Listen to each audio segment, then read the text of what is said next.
Toca hablar de reglajes para terminar nuestra previa al Gran Premio de Azerbaiyán y por supuesto lo voy a hacer con estas imágenes que me ayudan a explicar mejor el reglaje de cada una de las partes. Además nos vamos a apoyar en gráficos de telemetría. Entonces, empezando por la carga aerodinámica, ya sabéis, cada equipo tiene como varias configuraciones aerodinámicas que luego a su vez regulan. Pues lo típico es el ángulo de incidencia, que puedes inclinar así, puedes inclinar un poco menos, puedes inclinar mucho.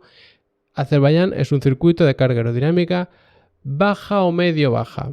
Pensad que lo que veíamos ayer o antes de ayer, todo esto es a fondo, son 2 kilómetros yendo acelerando a fondo a muchísima velocidad. Además tenemos aquí otro tramo de recta y luego ya sí toda la densidad de curvas que tenemos por aquí.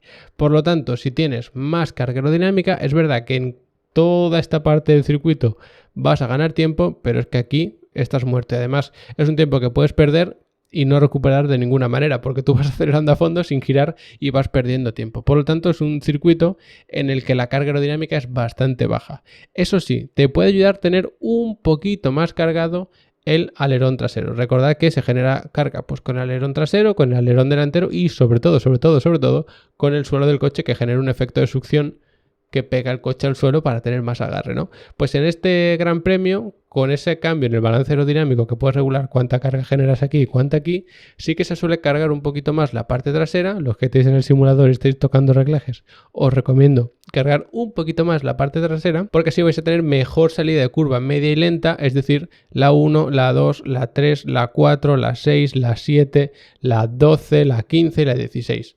Ahí está la enorme mayoría de tiempo. Tener un poquito más de carga en el tren trasero te va a permitir que estos neumáticos traseros tengan mejor apoyo, y ya que el Fórmula 1 son tracción trasera, es decir, todo el motor y demás manda el par a estas ruedas, puedes tener mejor salida de curva. Además, hay bastantes baches, bastantes pianos. Si te empieza a rebotar la rueda saliendo de una curva, por ejemplo, curva número 1, trazas esta curva, sales por aquí y pisando este piano o algún bache o lo que sea, te empieza a vibrar demasiado, pierdes agarre y pierdes capacidad de tracción, ahí vas a perder un montón de tiempo. Ahora vemos cómo se puede regular con otros sistemas, pero ese empuje extra de la aerodinámica te puede ayudar bastante.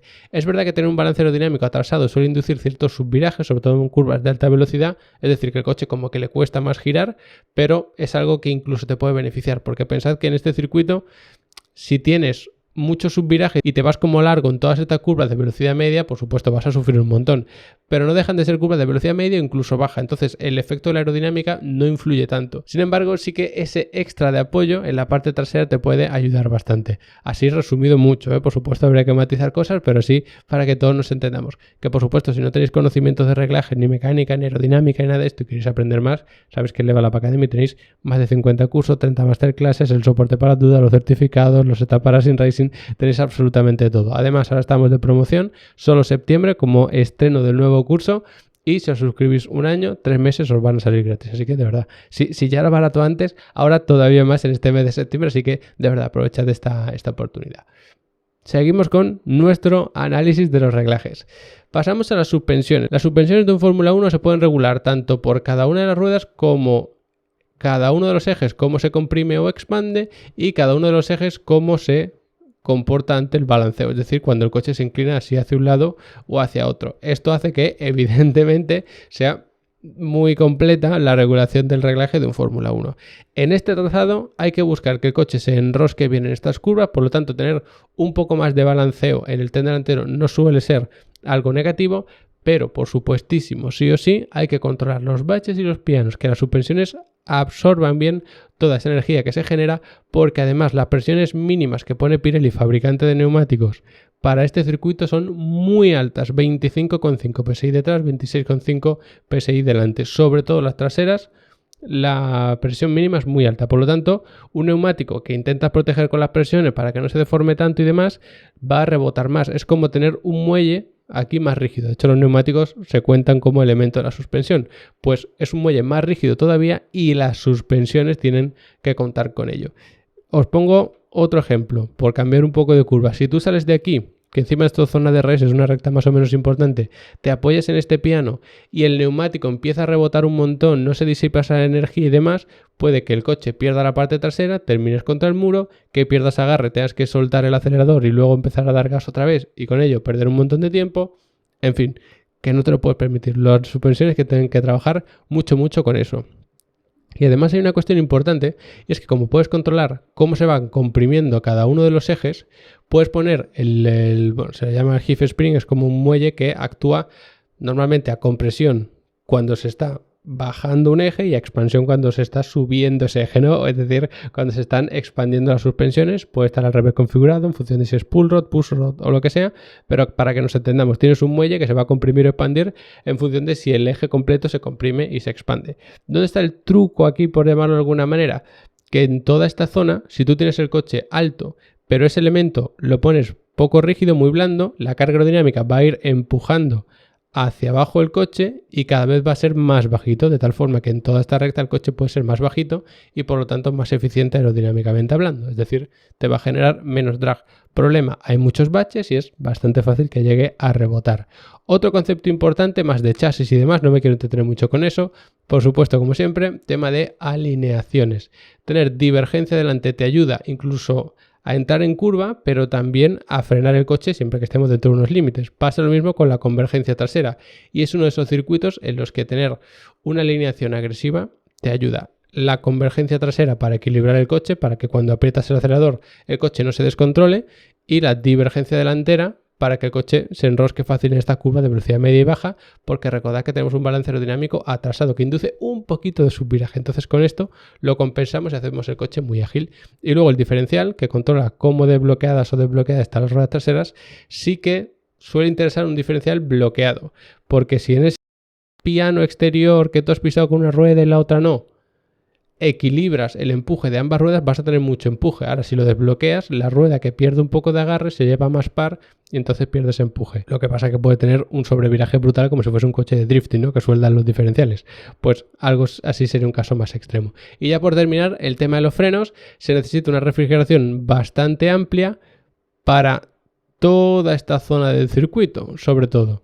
Porque si no, llegas a la curva 16 con la temperatura elevadísima, incluso a la 11-12, una temperatura brutal.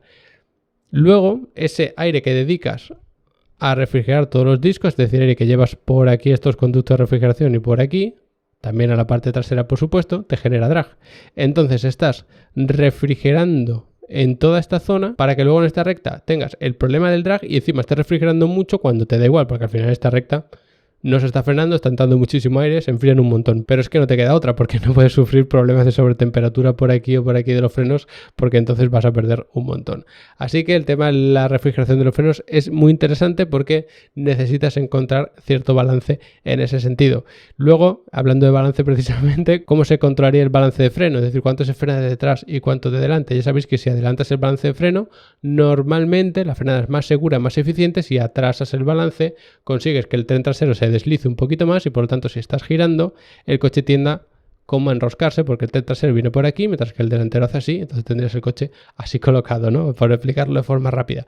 Pues eso te puede interesar sobre todo para esta zona que está en revirada y las frenadas no son muy fuertes. Ahora para la 1, incluso para la 2 y para la 3, tener un balance más adelantado que haga la frenada más eficiente sí que te puede ayudar. Y por supuesto para la 16, que es frenada en cuesta abajo, que la veíamos ayer, os la pongo por aquí rápidamente, son muchos metros frenando cuesta abajo e incluso tener ese balance de freno un poquito adelantado te puede ayudar. Si frenas mucho con la parte de atrás y pierde apoyo y se te desliza, entonces haces un trompo fácil si te llegan a deslizar esas ruedas traseras. Así que hay que tener mucho cuidado con eso. Y ya pasando a la telemetría, que la tenemos por aquí, ¿qué es lo que llama la atención para resumirlo todo? Pues todo esto. Fijaos que es a fondo, sí que se va girando un poquito, son curvas 17, 18, 19, 20, son bastante curvas, pero totalmente a fondo, ni se titubea con el acelerador ni con el freno y no se para de ganar velocidad todos estos metros en octava marcha. Si tienes mucho drag o pones una configuración de carga aerodinámica más o menos media, aquí vas a perder un tiempo brutal. Y ojo, no solo aquí, fijaos que aquí tenemos otro tramo de recta importante, que es la otra zona de DRS, y por aquí más o menos también, que sí que hay que estar girando y demás, pero toda esta zona también penaliza por el drag. Por eso, sí o sí hay que poner una carga aerodinámica media-baja. Si tienes un coche pues que va mejor en recta especialmente por lo que sea, entonces pones una carga más baja y así aprovecha tu rendimiento aquí, pero en toda esta zona vas a sufrir bastante. Y fijaos que es todo el rato curva de velocidad media, media-baja, media-baja, media-baja, media-baja, aquí son las enlazadas 5 y 6, otra vez una curva de media-baja, que esta es bastante baja porque es la 7, toda esta zona del castillo mucho tiempo a muy baja velocidad, pero si para hacer bien esto pierdes tiempo aquí, no tienes nada que hacer. Así que ya veis, la telemetría es que no hay ni que darle muchas vueltas, son todo el rato las frenadas muy parecidas, los giros de volante muy parecidos, es un circuito, siendo honestos, muy monótono, sobre todo el primer tercio de la vuelta, luego zona bastante más revirada y luego ya un par de frenadas y la recta que ocupa 2 kilómetros de circuito. Así que espero que esto os haya ayudado a entender el circuito, a tenerlo como previa perfecta a este Gran Premio. Y como siempre, gracias por haberos quedado hasta el final del vídeo. No olvidéis pasaros por Level Up Academy y aprovechar esa promoción anual que tenemos en septiembre. Y nos vemos después del Gran Premio haciéndole un buen análisis.